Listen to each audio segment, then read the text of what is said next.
Hai Sobat Aspirasi, balik lagi sama Yudit Sania di Aspirasi Podcast by Ubi Radio. Dan di podcast kali ini spesial banget karena Yudit udah gak sendirian lagi, tapi sudah bersama narasumber yang keren dan juga spesial banget di hari ini, yaitu ada Bapak Rahmat Andri Atmoko SST MT selaku Ketua Unit Pengelola Sistem Informasi dan Kehumasan Fakultas Vokasi Universitas Brawijaya. Baik, jadi mengingat sebentar lagi kita akan melakukan kegiatan penerimaan mahasiswa baru tahun 2024 nih ya, Sobat Aspirasi. Jadi buat teman-teman nih mungkin yang kepengen gitu ya orang tuanya nganterin sampai ke Malang kayak gitu, itu yang mungkin bisa banget untuk cari gitu ya tempat atau tempat penginapan yang strategis banget. Nah itu bisa banget kamu nginep di The One One Hoje Hotel Malang karena di situ fasilitasnya itu banyak banget. Kamu bisa mendapatkan kolam renang, gym, spa, dan juga yang poin plusnya mereka tuh juga punya sky room dengan view city light kota Malang nih Sobat Aspirasi. Dan yang paling penting lokasinya strategis banget sama Universitas Brawijaya yang ada di tengah kota nih. Nah karena gak perlu lama-lama lagi, kita langsung aja membahas tentang penerimaan sosialisasi mahasiswa baru 2024 ini bersama Bapak Rahmat Andri Atmoko. Halo Pak, apa kabar? Baik Pak. Oke. Mana kabarnya? Baik Bapak. Mungkin bisa didekatkan dulu Pak, biar suaranya enak. Oke. Oke. Bapak dari mana nih Pak? Ini dari kampus, jadi langsung ke sini. Setelah ini kegiatannya mau? Ya, di sini nanti kita belajar Mengajar di Prodi Teknologi Informasi. Ya. Saya juga sebagai dosen di Prodi Teknologi Informasi. Oke. Nah, karena ini ya Bapak, karena kita akan melakukan penerimaan maba 2024 nih ya, mungkin Sobat Aspirasi itu pengen tahu dan pengen kenal seluruh fakultas di UB. Salah satunya itu Fakultas Vokasi. Mungkin bisa dijelaskan dulu nih Pak, sejarah dari Fakultas Vokasi ini. Baik, oke, jadi Fakultas Vokasi itu perlu kita kenalkan lagi karena mungkin banyak orang masih belum begitu paham ya dengan istilah vokasi. Jadi program pendidikan yang kita jalankan itu berbeda ya dengan fakultas-fakultas lain di UB ya. Jadi Fakultas Vokasi ini fokus pada program pendidikan vokasional. Yang kita tahu vokasional itu dalam bahasa sederhana lebih banyak praktik ya. Jadi muatannya di sini lebih banyak praktikal dan spesifik ya, program-program studi yang ditawarkan spesifik begitu. Dan ya seperti vokasional pada umumnya memang diarahkan untuk lulusannya ini lebih siap kerja atau lebih terserap di dunia kerja dengan beragam strategi atau program yang memang menjadi ciri khas vokasi, misalkan dengan waktu pemagangan ya, waktu magang yang lebih lama dan mengikat ya atau wajib ya kalau di vokasi. Nah itu sebagai salah satu memang ciri khas vokasi. Kemudian muatan praktek yang lebih banyak ya, yaitu 60% praktek dan 40%-nya teori, itu sudah menjadi standar ya. Dan tentu juga kewajiban untuk sertifikasi kompetensi. Nah ini yang mungkin sangat membedakan dengan yang lain ya, dengan program pendidikan yang lain, karena di vokasional itu menekankan aspek kompetensi, sehingga lulusan di vokasi itu tidak bisa hanya lulus dengan ijazah dan transkrip, tapi juga harus menjadi syarat wajib dia punya sertifikat kompetensi. Jadi ada 3. Apa itu? Jadi ya kalau umumnya kan dapat ijazah, transkrip, ada satu lagi yaitu sertifikat kompetensi berstandar nasional ya, dari BNSP, itu wajib menjadi syarat kelulusan. Nah itu dalam rangka ya itu tadi menyiapkan lulusan agar siap kerja. Dan kalau berbicara vokasi juga, ini kan juga hari ini mulai banyak ya di kampus-kampus besar lainnya juga membuka fakultas vokasi. Karena apa? Kalau kita mau melihat sejarahnya begitu ya. Jadi kan vokasional itu sebenarnya harusnya di negara-negara maju sangat populer ya. Katakanlah seperti di negara-negara Jerman, Cina, Korea itu ya, jumlah perguruan tinggi vokasi yang menjalankan pendidikan vokasi itu lebih banyak, bisa sampai 80% seperti di Jerman. Nah, ya di Indonesia pun saat ini pemerintah sangat serius ya menggarap bidang vokasi ini ya, salah satunya dengan di Kementerian Pendidikan itu ada dirjen baru namanya Direktorat Jenderal Pendidikan Vokasi. Dan program-program saat ini mengarah ke sana, banyak program-program penguatan di vokasi, di SMK, di perguruan tinggi, di politeknik, termasuk di sekolah vokasi dan fakultas vokasi, itu banyak perhatiannya dari pemerintah sekarang banyak sekali ke kita gitu. Jadi intinya vokasi memang mungkin sekarang menjadi solusi ya, solusi untuk bangsa ini gitu ya, mengingat negara-negara maju mereka besar juga dari pendidikan vokasional yang baik ya, yang kuat. Dan ini sekarang UB menjadi salah satu perguruan tinggi terbaik ya di Indonesia, juga fokus dan juga ingin berkontribusi di situ dengan kehadiran fakultas vokasi di UB gitu. Oke. Berarti jadi buat teman-teman sobat aspirasi nih ya, kalau yang pengen atau mungkin punya passion gitu ya, ketika ingin mengasah skillnya, pengen menambah pendidikan lagi, itu bisa masuk ke fakultas vokasi ya Pak? Ya, tujuannya supaya bisa mendapatkan pengalaman yang jauh lebih baiknya. Ya, betul.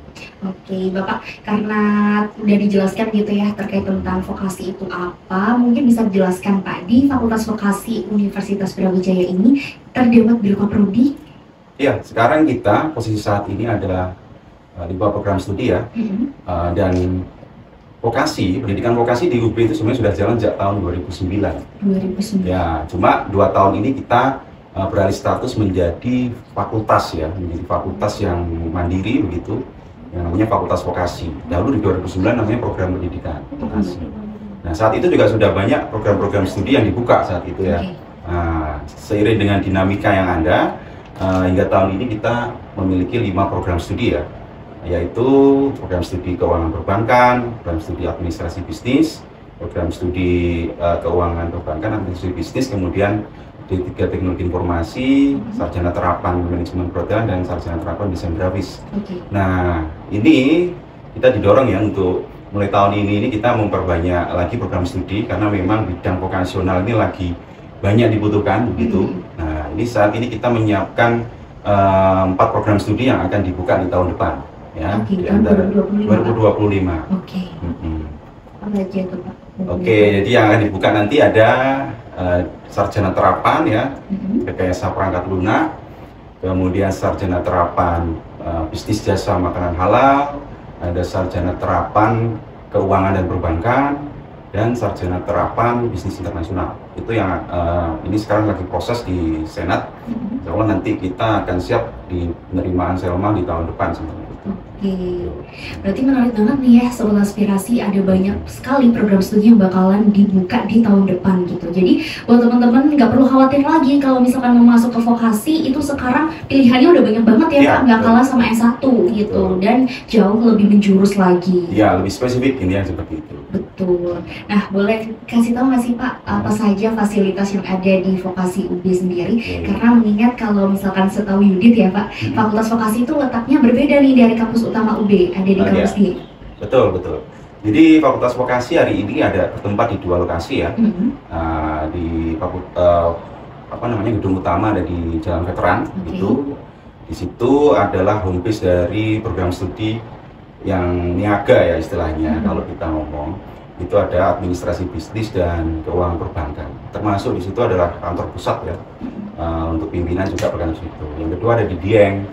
Nah, di Dieng ini rumah untuk program studi sarjana terapan desain grafis, kemudian teknologi informasi dan manajemen perhotelan. Nah, dan kalau mau fasilitas ya, karena vokasi ini identik dengan muatan praktik yang lebih banyak ya, praktikal yang lebih banyak.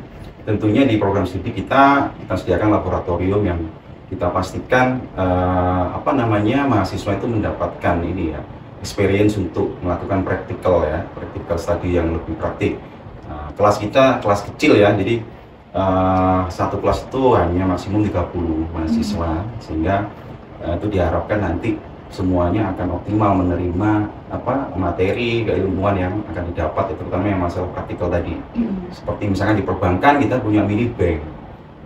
Ya di Jalan Veteran itu kita punya mini bank yang persis dengan environmentnya bank. Di mana tuh Pak lokasinya? Letaknya di APIT ya, BTN sama BNI, di tengah-tengah itu ada laboratorium mini bank. Itu teman-teman keuangan perbankan yang nanti akan berprofesi sebagai frontline ya, kalau di bank itu praktek beneran di situ. Jadi misalkan hitung duit ya, hitung uang yang pakai alat tuh ada di situ, kemudian pelayanan juga dilakukan di situ ya kan.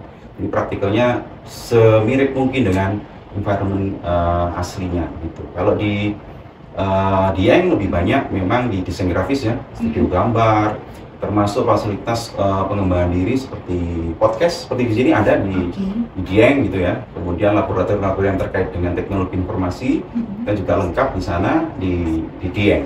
dan ada Vocafe juga di sana. Oh iya, itu Jadi bagus. ya UB Cafe ada versi UB Cafe di Dieng, yaitu di Vocafe ya, di kampus Dieng di lantai 2. Di lantai 2. Di lantai 2 gedung Bekasi. Betul. Karena kalau misalkan Yudi lihat nih ya, Sobat Aspirasi Vocafe itu juga bagus banget. Bahkan kita sendiri dari tim Uberadia juga udah pernah jajal kuliner ke sana. Dan buat Sobat Aspirasi ini nggak perlu khawatir lagi, fasilitas dari Fakultas Vokasi itu nggak kalah sama fasilitas di kampus utama UB itu sendiri. Nah, Bapak boleh tahu nggak sih, karena tadi udah dijelaskan ada 5 prodi yang ada di Fakultas Vokasi. Ada nggak sih prodi unggulannya dari kelima prodi itu? Oke, kalau ngomong unggulan pasti semuanya unggulan ya. Semuanya unggulan. Cuma di tahun ini kita juga menarik, mungkin tadi saya kelupaan, kita buka kelas internasional. Oh, ada kelas internasional. Ada kelas internasional di Selma tahun ini, yang insya Allah kita buka di jalur mandiri, ya, di jalur mandiri. Untuk prodi administrasi bisnis dan teknologi informasi ya. Selengkapnya ada di sini di portal kita. Nanti ini program ini menarik karena double degree, konsepnya double degree. Nah, ini mungkin nanti yang akan kita banyak banyak kita informasikan ke masyarakat bahwasanya kita ada loh double degree-nya ini adalah D3 yang masuk D3 ya, diploma 3 bisa lanjut S1 dengan menambah hanya 1 tahun. Nah, nambah 1 tahun dan bisa dilakukan full online karena kita kerjasama dengan salah satu kampus di Malaysia ya, Asia University. Jadi Asia University ini memang dia banyak kelas, dia itu memang open distance learning university, jadi dia punya banyak cabang gitu di negara-negara seperti mana Nepal dan lain-lain seperti itu. Nah, ini spesial mereka menggandeng kita ya, dan Fakultas Vokasi ini menjalankan mungkin baru banget ya konsep double degree D3 langsung S1, jadi akan mendapatkan 2 ijazah UB dan AU ya, Asia University dari Malaysia. Oke, itu di program studi administrasi bisnis dan teknologi informasi. Nah, itu berarti nanti tinggal nambah 1 tahun aja ya? Tinggal nambah 1 tahun. Apakah harus mengikuti kelas internasionalnya atau reguler? Itu nanti akan dibuka dari awal, memang kelasnya ini kelas internasional. Jadi semua model pembiayaan pun sudah dimulai dari semester 1. Oke, berarti teman-teman yang pengen langsung gitu ya, kalau misalkan nggak bisa masuk di S1-nya, bisa coba di Vokasi, itu nanti langsung bisa dapat S1 dan plusnya tuh langsung kelas internasional. Kelarnya kelas internasional. Nah, tuh jadi lebih menarik lagi gitu ya Sobat Aspirasi. Nah, karena tadi udah dijelaskan ya Bapak beberapa prodi, terus ada prodi unggulan dan juga kelas internasional yang akan dibuka di tahun ini. Nah, dari kelima prodi tadi itu Pak, apakah boleh tahu nih kira-kira untuk biaya UKT penerimaan maba tahun ini dari semua jalurnya mulai dari SNBP, SNBT dan juga Mandiri itu berapa banyak? Oke, tahun ini ada jalur SNBP, SNBT dan jalur Mandiri ya. Khusus untuk UKT memang secara umum gini, ada perbedaan antar program studi itu. Jadi program studi diploma 3 dengan program studi diploma 4 itu tarifnya berbeda, ya, UKT-nya berbeda. Ya range lah ya. Kalau UKT di UB ini kan golongan 1 500.000, dengan sampai golongan tertinggi golongan 8. Nah, itu ada di web Selma, teman-teman nanti bisa lihat di program studi di Fakultas Vokasi itu berapa. Yang jelas kalau saya spill-nya ya beda beberapa ratus ribu lah antara D3 dan D4 gitu. Itu cuma nggak terlalu beda jauh. Nggak terlalu beda jauh. Mungkin range-nya dari berapa Pak? Ya 500 sampai tertinggi kan misalkan desain grafis itu golongan 8 bisa 7 juta ya untuk golongan tertinggi ya. Kalau bedanya hanya sekitar 500.000. 500 ribuan aja ya? Dengan antara D3 dengan D4. Oke, nah boleh tahu nggak sih Pak kalau misalkan nih ya teman-teman itu dapat golongan yang paling tinggi gitu, apakah bisa untuk mengajukan keringanan gitu mungkin atau mungkin mendapatkan potongan gitu kalau dari Fakultas Vokasi itu sendiri? Ya, tentunya sama ya dengan fakultas lain. UB ini kan sangat mengakomodir itu ya. Intinya di UB ada istilahnya bantuan keuangan. Dan itu juga kita lakukan di Fakultas Vokasi, dan saya rasa saya mengamati sendiri tahun ini pun juga banyak yang terbantu dengan program itu gitu ya. Dan tidak ada masalah di Fakultas Vokasi juga sama, bisa mengajukan itu selayaknya dengan di fakultas lain. Jadi normal bisa dilakukan. Untuk semua jalur ya Pak? Itu semua jalur, baik mandiri juga Baik bisa? mandiri, baik mandiri juga bisa. Oke. Jadi juga bisa. Oke, nah mungkin Bapak bisa dijelasin tuh kalau misalkan ya teman-teman ada yang melakukan keterlambatan pembayaran UKT gitu, apakah nanti bakal ada sanksinya gitu Pak? Ya, itu juga aturannya kita ngikut aturan universitas ya. Nah, harusnya kalau sudah melebihi waktu pembayaran, ya dia akan diblok gitu kan, harusnya nggak bisa kuliah, harusnya nggak bisa ikut kelas. Ya, tapi itu bisa dikomunikasikan sebenarnya. Ya. Jadi ada jalur-jalur komunikasi yang teman-teman bisa lakukan, yaitu misalnya menghubungi akademik, ya di setiap fakultas ya, termasuk di vokasi nanti menghubungi akademik, nanti akan di cross check lah ya, alasannya apa, misalnya gitu. Kalau memang masih bisa dibantu dengan alasan yang kuat ya, itu masih bisa buka blokir itu bisa, itu bisa. Masing-masing memungkinkan. Oke, berarti buat teman-teman nanti kalau misalkan mau masuk ke fakultas vokasi, terus ada keterlambatan pembayaran dan itu memang yang mendesak tapi harus banget. ya beralasan kuat ya. Betul. Jadi itu masih bisa diobrolkan dan dikomunikasikan dengan baik gitu. Tapi intinya juga harus selalu mematuhi jadwal ya. Iya, betul. Ya konsekuensinya nanti akan ikut kelasnya terlambat kalau misalkan nanti teman-teman bayarnya telat. Harusnya sudah jalan 2 minggu, teman-teman ketinggalan. Betul. Apalagi nanti kalau misalkan anak-anak zaman sekarang kan kayak anaknya buat KRS gitu ya Pak. Betul. Nanti dapatnya malah yang kelas malam atau mungkin kelas yang. Nah ini yang menarik di vokasi. Apa tuh Pak? Di vokasi itu tidak ada KRS-an yang seperti di fakultas lainnya. Karena kita sistem paket. Oh, langsung dipaketin? Iya, jadi di fakultas vokasi karena karena pendidikan vokasional ya, di tempat lain juga sama. Itu sistemnya paketan. Jadi setiap semester teman-teman mahasiswa vokasi nggak perlu milih mata kuliah apa, karena itu sudah terstruktur di kurikulum yang mereka dapat dari awal semester. Nah, positifnya adalah kalau teman-teman mengikuti itu dengan baik, dipastikan bisa lulus tepat waktu atau bisa lulus lebih cepat lah, intinya gitu ya, karena dipaksa untuk ngambil sistem paketan itu. Oke, berarti untuk dari semester 1 sampai nanti semester akhir itu langsung semua paket ya Pak? Betul. Waduh, ini jadi poin plus juga ya teman-teman. Jadi kayak nggak usah bingung kayak aduh nanti harus bangun jam segini untuk buat KRS gitu. Nggak ada war kalau di fakultas vokasi ya. Jadi enaknya itu. Intinya bayar UKT-nya. Nah, cuman mikir harus bayar UKT tepat waktu supaya bisa kuliah juga. Oke. Nah, karena tadi udah dikasih tahu ya Pak, vokasi itu apa, terus habis itu juga prodinya ada apa aja dan UKT-nya juga ada berapa banyak dan berapa jumlahnya. Mungkin Sobat Aspirasi ini pengen tahu Pak, kira-kira untuk daya tampung dari Fakultas Vokasi tahun 2024 ini untuk nambah berapa banyak Pak dari seluruh prodinya? Kita cukup besar ya di UP ini daya tampungnya. Untuk data tahun ini sebenarnya kita belum terima yang fix itu berapa, karena masih jalan terus. Cuma dipastikan tidak jauh-jauh berbeda dengan tahun-tahun sebelumnya. Ya, setiap tahunnya itu, misalnya tahun kemarin kita menerima itu 1.250-an ya mahasiswa untuk 5 program studi. Nah, jadi cukup banyak itu. Jadi 1.250. Mahasiswa aktif kita per hari ini itu ada 4.500 sekian. Dari 5 prodi dari semester 1 sampai akhir. Kalau tiap angkatan ya sekitar 1.250 sampai 1.300 daya tampung. Oke, berarti banyak banget nih ya Sobat Aspirasi, jadi nggak usah khawatir lagi kalau misalkan Kak ini ketat banget atau enggak ya Kak ini bisa diterima nggak ya kira-kira nilai seperti ini, jadi nanti bisa dikomunikasikan gitu ya. Kita ada jalur khusus mandiri loh. Mandiri vokasi itu ada di gelombang paling terakhir. Gelombang paling terakhir. Jadi kalau di UP kan SNBT, jalur mandiri UP ya, SNBT itu seksi mandiri. Kemudian nanti biasanya di bulan Juli terakhir itu vokasi akan punya jalur mandiri vokasi. Mandiri vokasi. Itu paling terakhir. Khusus ya?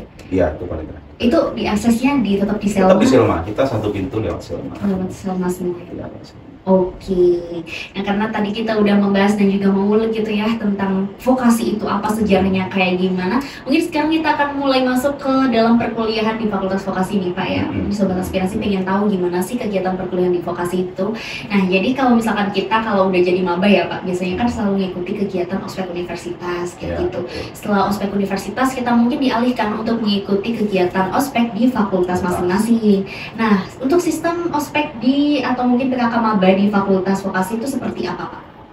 Ya, saya rasa tidak memberatkan ya kalau di Fakultas Vokasi ini. Ya sesuai dengan kalau di UB kita ada istilahnya Raja Brawijaya ya, di ospek di tingkat universitas, kemudian nanti pasti ada ospek di tingkat fakultas di Fakultas Vokasi namanya adalah Yuwaraja, ya. Yuwaraja. Yuwaraja. Ya, Yuwaraja. Apa itu artinya, Pak? Ini apa ya Yuwaraja ya? Itu sudah dari dulu sih. Oh, Jadi teman-teman aktivis mahasiswa vokasi dulu sudah menamai itu Yuwaraja. Jadi kita masih pakai nama itu sampai sekarang. Itu selama 2 hari ya, sama setelah ospek universitas, dan nanti ada kelanjutannya di istilahnya kita nyebutnya Krida Mahasiswa. Itu ospek juga masih di tingkat fakultas, cuma lebih dalam. Kalau Yuwaraja itu seremonial ya, 2 hari. Kalau di Krima itu kayak penugasannya nanti bisa tiap minggu. Tapi itu akan berakhir selama 1 semester. Ospek di Fakultas Vokasi ya maksimal 1 semester saja. Kalau akun Anda di program studi bukan sifatnya bukan ospek ya, jadi lebih ke gathering ya gitu ya, gathering biasa.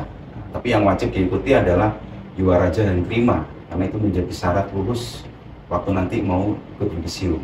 Nah, itu jadi harus ikut, jadi harus mengikuti itu. 1 semester lah. Berarti hampir sama ya Sobat Aspirasi sama kayak fakultas-fakultas yang lain, itu minimal 1 semester untuk mengikuti ospek di fakultas. Nah mungkin kalau misalkan tadi tidak mengikuti Krima dan juga Yuwaraja, itu kan tidak bisa mengikuti kelulusan itu ya Pak? Apakah nanti bisa menyusul di tahun berikutnya atau udah nggak bisa? Bisa. Itu yang biasa terjadi juga. Cuma jumlahnya nggak banyak sih ya. Ya, dia akan mengikuti di adik kelasnya. Jadi diingat itu kewajiban ya. Kita harus dapat sertifikat itu dan nanti untuk yudisium. Tapi bisa nanti ikut di gelombang-gelombang berikutnya masih bisa. Pokoknya ya kalau misalkan biar nggak buang waktu juga ya Pak ya, manfaatkan sebaik mungkin di tahun yang Sobat Aspirasi masuk seperti itu. Karena kayak kita merasanya kalau ospek dengan teman-teman seangkatan jauh lebih seru. Rasanya beda ya. Rasanya beda kayak gitu. Boleh tahu nggak sih Pak kira-kira hal-hal apa saja yang perlu dipersiapkan untuk mengikuti ospek di Fakultas Vokasi itu sendiri? Ospek di Fakultas Vokasi ya. Jadi yang pertama gini ya, kalau sudah beralih status menjadi mahasiswa itu sangat penting untuk aware dengan informasi ya, dengan aturan, dengan portal informasi yang memang diberikan oleh panitia. Jadi itu yang mungkin kalau dulu di SMA kurang aware ya dengan yang namanya informasi, karena semuanya guru atau memberikan di kelas. Tapi kalau sudah masuk di universitas, teman-teman harus aware dengan informasi yang memang menjadi official pusat informasinya, karena banyak nanti hal nggak terduga di situ, gitu kan. Jadi banyak aturan-aturan mungkin yang sangat mendadak dan lain-lain. Jadi itu sih aware-nya itu harus dipersiapkan kalau untuk mengikuti ospeknya. Untuk kalau misalkan kayak atribut gitu Pak, mungkin apa ada perbedaan atau kayak gimana? Enggak sih. Jadi kita nggak ada yang sangat sangat spesial gitu. Jadi sangat ringan lah, intinya sangat ringan. Cuma kita gini, ada hal yang menarik kalau di Yuwaraja kita. Pak? Kita ini kan punya tagline namanya vokasioner. Jadi semua warga vokasi itu kita sebut sebagai vokasioner. Ya. Vokasioner pun gak sekedar istilah vokasioner, tapi setiap hurufnya itu mengandung makna. Seperti tahun ini kan kita tahun kedua ya di Fakultas Vokasi itu, berarti huruf V dan O sudah dijalankan. Berikutnya tahun ini adalah K gitu kan. Kayak V itu visionary gitu kan, O itu outstanding gitu. Nah, jadi seperti itu, nanti teman-teman harus meresap ya nilai-nilai vokasioner itu. Dan itu menjadi tema memang di Yuwaraja. Berarti intinya kayak teman-teman yang ikut ospek di Yuwaraja itu harus paham dan juga meresapi betul ya. Itu nilai-nilai utama gitu ya, vokasioner. Jadi biar benar-benar melekat tuh jiwa-jiwa vokasinya. Jadi aku nih anak vokasi kayak gitu ya Pak. Udah mulai membahas tentang ospek itu ya Pak. Mungkin kita sekarang udah bisa membahas tentang sistem perkuliahannya. Boleh tahu nggak sih Pak, sebelum kita kulik lebih lanjut, untuk ukuran kelas rata-rata di Fakultas Vokasi itu berapa mahasiswa? Jadi kalau di pendidikan vokasional itu memang ada aturannya ya. Kelasnya nggak boleh kelas yang besar. Jadi kelasnya kelas kecil. Ya 30 lah ya. Kalau misalnya dipaksa langsung 40, tapi rata-rata di tempat kita 30 mahasiswa. Kenapa? Ya karena pendidikannya banyak di lab, laboratorium atau di bengkel ya, di workshop kerja. Dan itu dipastikan satu orang harus megang satu alat ya, kalau misalkan didesain gitu ya, berarti dia harus alatnya itu setiap orang harus megang gitu ya, jadi harus praktek. Sehingga tidak mungkin ya dengan terlalu banyak, kalau kelas besar terlalu banyak kan gitu. Sehingga kecenderungannya adalah kelas kecil dengan memastikan kompetensi setiap individu itu dapat ya. Kalau misalkan di TI, misalnya teknologi informasi ya berarti ada 30 komputer begitu kan. Ada 30 alat yang harus dia pegang sendiri-sendiri. Nah, jadi kelas kecil ya. Sekitar 30 mahasiswa ya? 30. Tidak lebih gitu ya? Tidak lebih. Ya, misalnya 30 harus pindah kelas atau di grouping di kelas berbeda.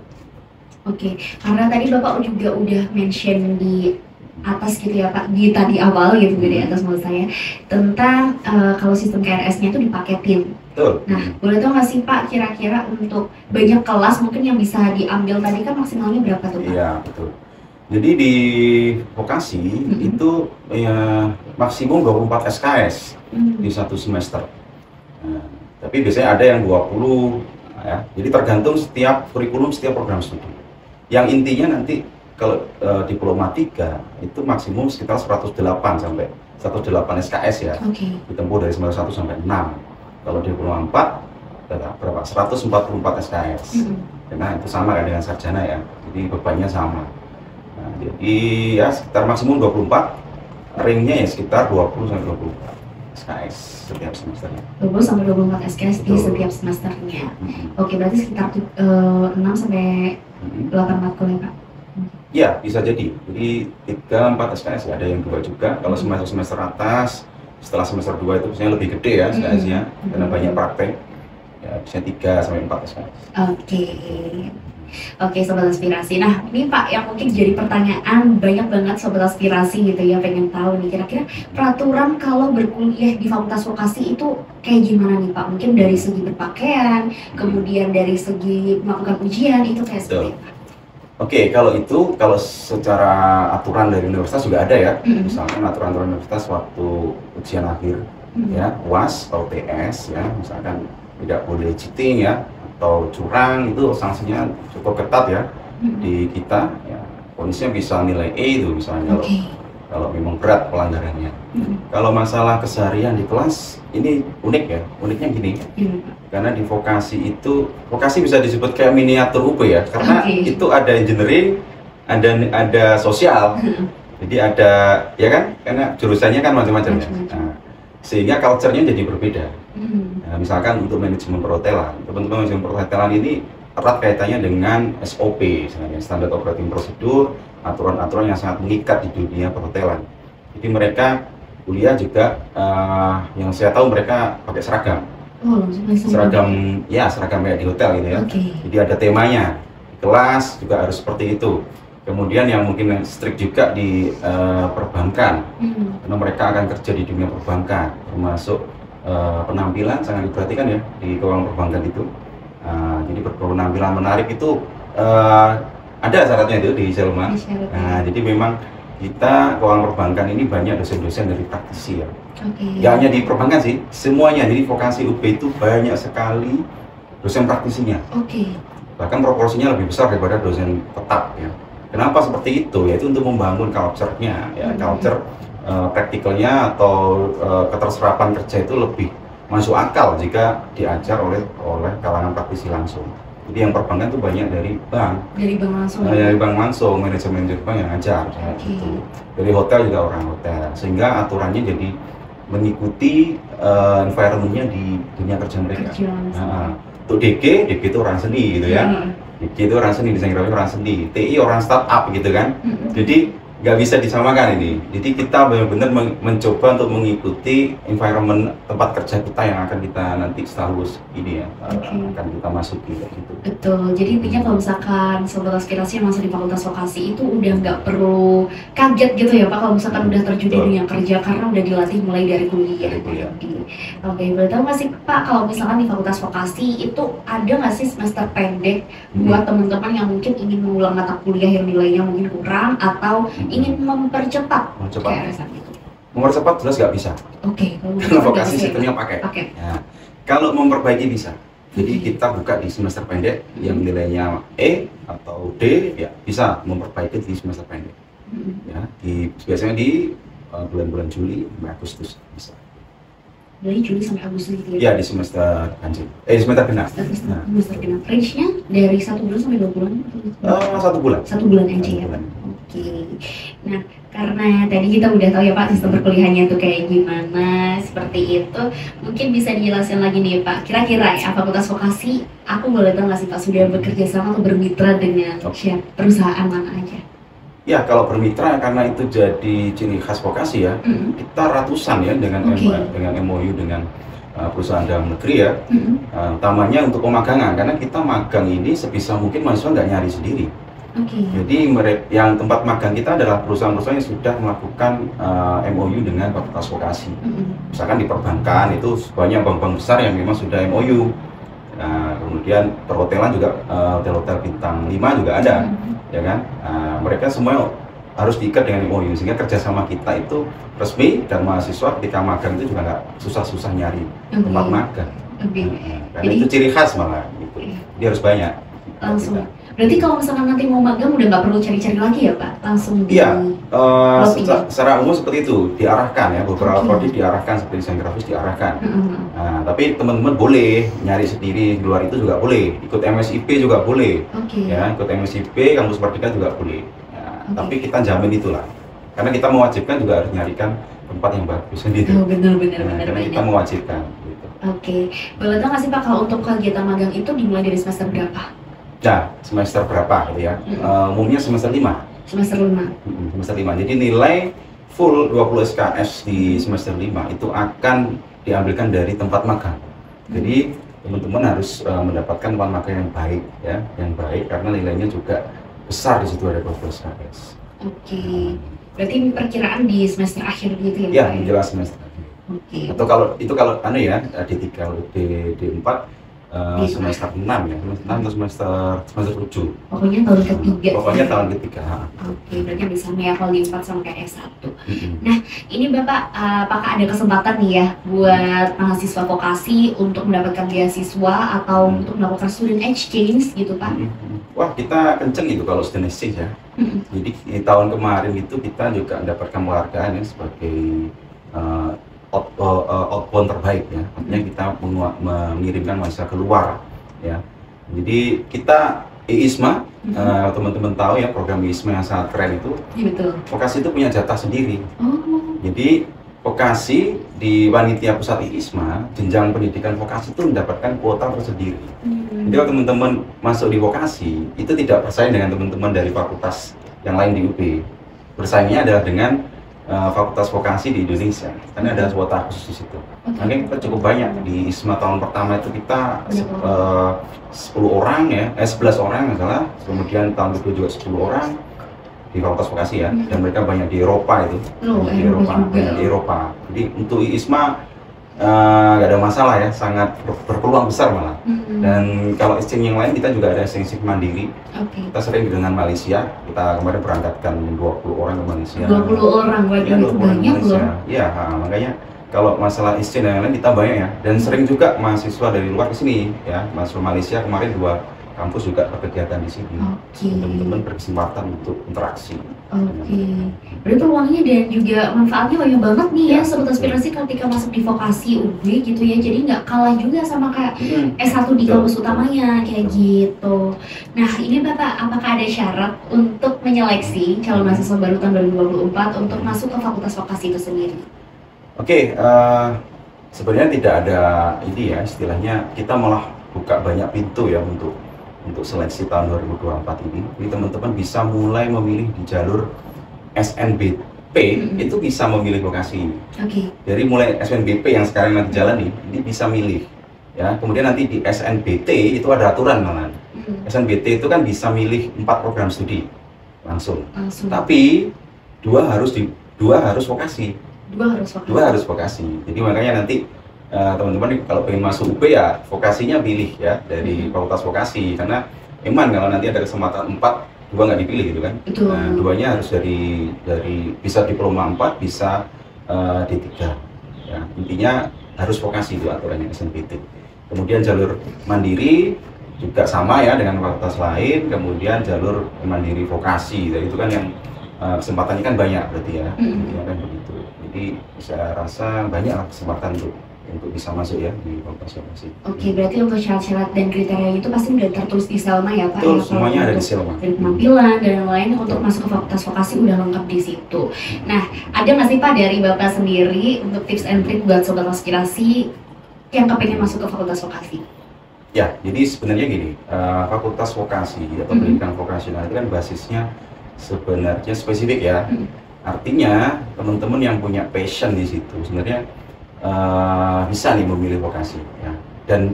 Dan apa namanya, kesempatan untuk masuk dunia kerja tadi dengan kurikulum yang spesifik itu jadi nilai plus. Misalkan nih teman-teman yang pengen ke TI misalkan ya, itu teman-teman akan dapat materi yang sangat spesifik ya, misalkan bagaimana membangun aplikasi Android kayak gitu ya. Itu ada dan teman-teman bisa bandingkan apakah itu ada di tempat lain ya. Itu bisa dibandingkan sendiri. Jadi di vokasi itu memastikan ya hal-hal yang praktikal seperti itu diberikan ya, sehingga teman-teman yang punya passion di situ saya rasa sangat ini ya, sangat pas gitu ya, sangat cocok dengan di pendidikan vokasional. Bisa gitu. Gitu ya Pak. Oke. Kemudian untuk informasi kelanjutannya ya Pak bisa diakses di mana? Mungkin dari Fakultas Vokasi sendiri ada sosial media atau ada website sendiri. Mungkin sobat aspirasi pengen tahu lebih banyak bisa diakses di mana aja Pak? Oke, jadi kita sudah buat ya untuk official untuk mahasiswa baru di vokasi.ub.ac.id.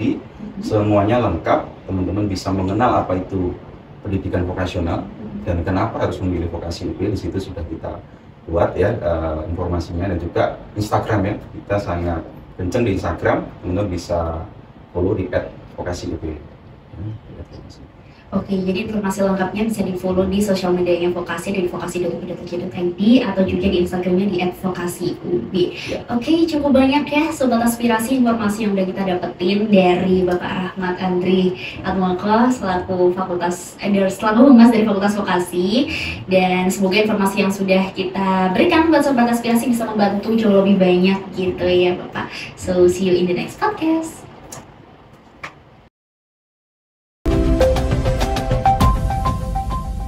Aspirasi Podcast.